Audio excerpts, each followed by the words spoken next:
Trauma actually isn't something that you necessarily have or don't have. What we often do is we use the term trauma inappropriately when really it has more to do with something that you experienced, whether that experience was traumatic or not. And what makes an event traumatic is your body's response to it. So if you felt psychological overwhelm, meaning that you feared for your life, bodily integrity, or were worried about the safety of someone else, you likely experienced trauma.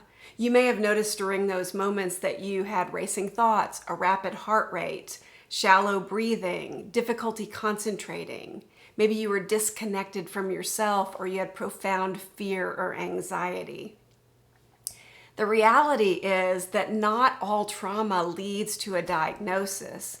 In fact, only 20% of individuals who had a traumatic event in their lives ended up meeting the criteria for post-traumatic stress disorder. Those symptoms would include things like re-experiencing the trauma through nightmares, flashbacks, memories. Second, avoidance of reminders, maybe avoiding certain people, places, or thoughts. And then third is a hyperarousal of your nervous system that you might notice in hypervigilance. Symptoms have to persist, though, for at least 30 days following the traumatic event for it to be classified as PTSD. And then when the trauma is repetitive in nature, it can develop into a disorder called complex PTSD, which involves all of the symptoms I mentioned, including a few additional ones like emotional dysregulation, difficulty with relationships, and then a poor self-concept. Complex PTSD actually may not appear immediately after the traumatic events because oftentimes individuals who are going through those repetitive traumatic experiences will learn to shut down their reactivity.